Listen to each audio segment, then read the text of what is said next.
জয় শ্রী বিশ্বনাথায় নমঃ। জয় শিবশম্ভু। শ্রাবণের শেষ দিনটিতে আমাদের প্রিয় শিব শ্রাবণের কথা নিয়ে চলে এলাম।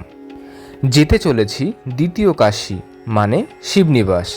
হ্যাঁ, ঠিকই শুনেছেন, এখানেই শোনাবো দ্বিতীয় কাশীর গল্প।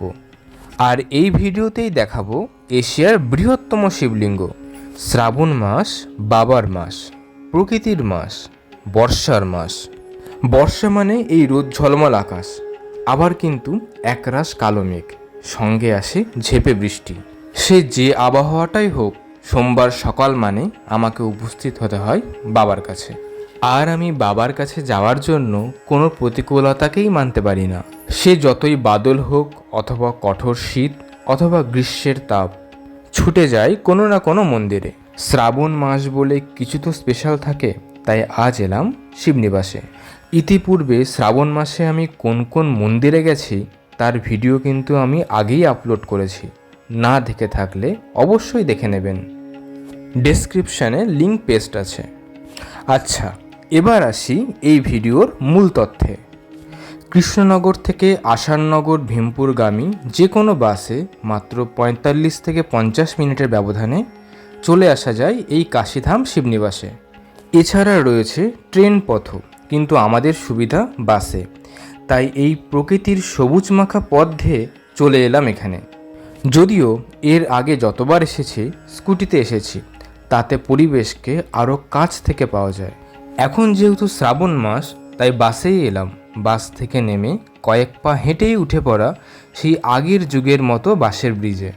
এখানে পৌঁছাবার যদিও আরও একটি পথ আছে, কিন্তু সেটা আগে নামতে হয়। আমি বাঁশের ব্রিজ ও বাংলার নদী চুন্নির উপর দিয়ে আসতেই বেশি পছন্দ করি, আর তাই চলে আসি এই পথ দিয়ে। গ্রাম বাংলার সবুজে ঘেরা মেঠো পথ, নদী ভরা জল, সঙ্গে বাদলা মেঘ, সব মিলেমিশে প্রকৃতির এক অন্য রসায়ন। এই স্থানে প্রতি বছর শ্রাবণ মাসে বেশ সুন্দর মেলার আয়োজন হয়। আর এই যে দেখুন, গুটি কয়েক কথা আর গুটি কয়েক পা ফেলেই কিন্তু চলে এসেছি এই শিবধামে। আপনারা কেউ জানেন এখানেই হতো কাশী বিশ্বনাথ। এক রাতে সৃষ্ট শিবের মধ্যে এটিও একটি। গল্প কথায় শোনা যায় এই শিব পাতাল ফুটে ওঠে, তখন ভোরের কাক ডেকে ফেলাতে তা কাশীধাম হতে পারেনি।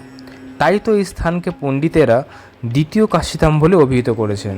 1754 সালে প্রতিষ্ঠিত এই বৃহৎ শিব মন্দিরের শিবের নাম রাজরাজেশ্বর, আর এর পাশের কিছুটা ছোট শিব মন্দিরের শিবের নাম রাগেশ্বর। মহাদেবের এই সুপ্রাচীন মন্দিরে পূজা আর জল চড়াতে আসেন কিন্তু প্রচুর ভক্ত। শয়ে শয়ে হতে হতে তা শ্রাবণ মাসে হাজারে হাজারে পৌঁছায়। সে দৃশ্যের কিছুটা নমুনা ভিডিও শেষে আপনারা নিশ্চয়ই দেখতে পারবেন। বহু দূর দূরান্ত থেকে 20, 25, 50 এমনকি 60 কিমি পথ হেঁটেও ভক্তরা আসে এই মাসের শেষ সোমবারে জল ঢালতে। সে যে কত অপরূপ দৃশ্য, আর সেখানে বাবার কি মহিমা, তা আপনারা নিজে চোখে না দেখলে কল্পনাও করতে পারবেন না।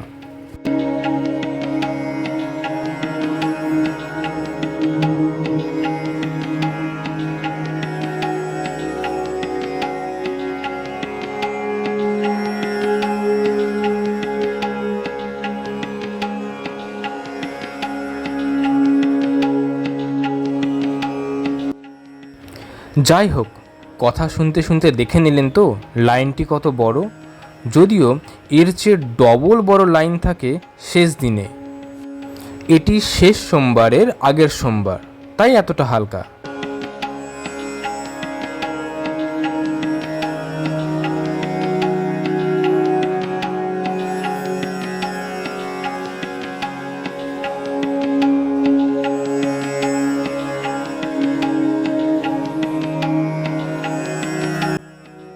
সবাই প্রতীক্ষায় রয়েছে বাবার একবার দর্শন পেতে, আর বাবার মাথায় তার আনা পূজার ঘটের জল চড়াবে বলে।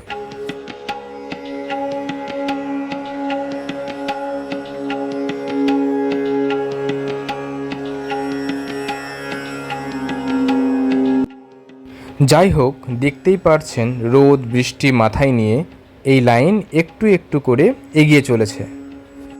পরিবেশটা কিন্তু ফাঁকা সময় বেশ গা ছমছমে হতে পারে সন্ধে রাতে।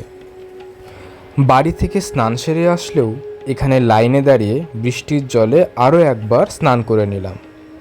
আবার মন্দির অবধি পৌঁছাতে পৌঁছাতে বৃষ্টি ভেজা জামা কাপড় শুকিয়েও গেল।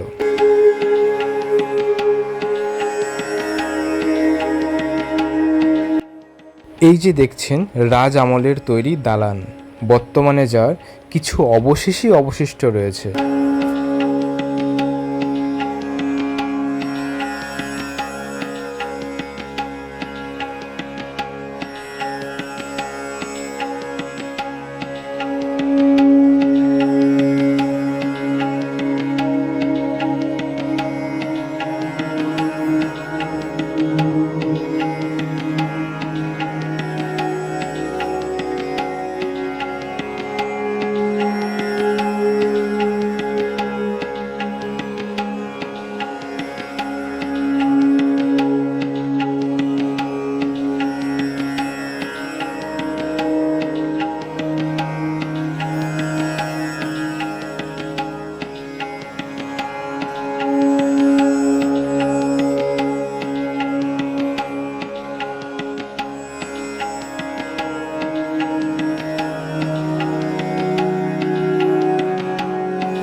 যাই হোক, অবশেষে লাইনের খুব কাছে। এবার আমার জন্য অপেক্ষা করছেন আমার প্রিয় মহাদেব। আসুন দেখে নিন কেমন সুন্দর এই স্থানের শিব। ওম নমঃ শিবায়, ওম নমঃ শিবায়, ওম নমঃ শিবায়।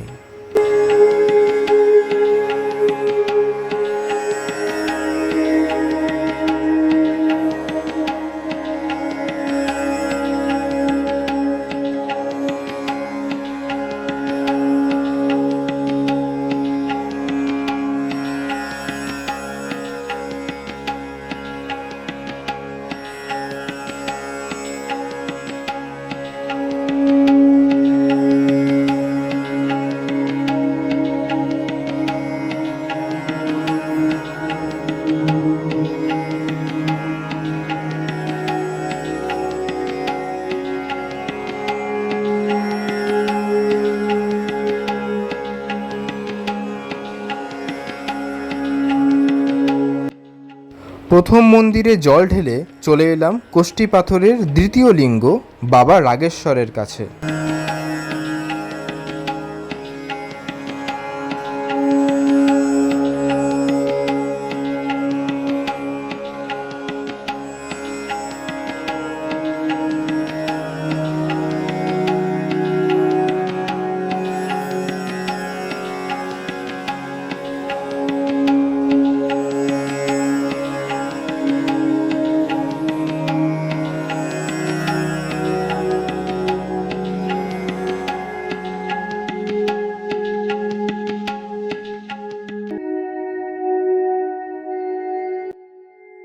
সব সেরে চলে আসা শ্রী শ্রী রামচন্দ্রের মন্দিরে রাম সীতার কাছে পুজো দিয়ে সেদিনের মতো গল্পে ইতি টেনেছি।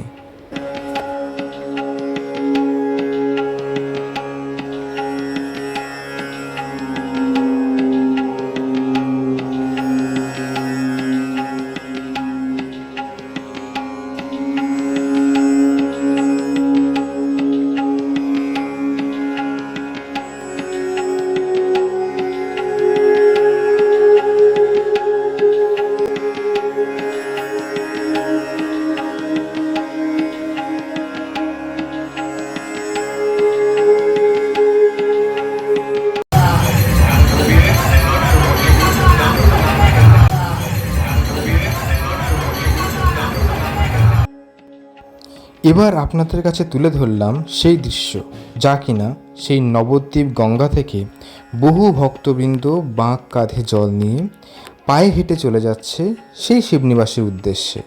যেহেতু 2-5 কিলোমিটারের কথা নয়, 40-50 কিলোমিটার পেরিয়ে তারা পাবে বাবার দেখা। যাই হোক, যে শিব ভক্তরা আমার ভিডিও শেষ পর্যন্ত দেখলেন তাদের অসংখ্য ভালোবাসা। আরও ভিডিও দেখতে চ্যানেলটিকে সাবস্ক্রাইব করতে ভুলবেন না। যারা পশ্চিমবঙ্গের এই সুন্দর মন্দির ভিজিট করেছেন তারা একটি কমেন্ট করে জানান, আমিও জানার আগ্রহ রাখি কে কে এই শিব দর্শন করেছেন। সকলে অনেক ভালো থাকবেন। এখানেই শেষ করছি, আবার দেখা করব পরের ভিডিওতে।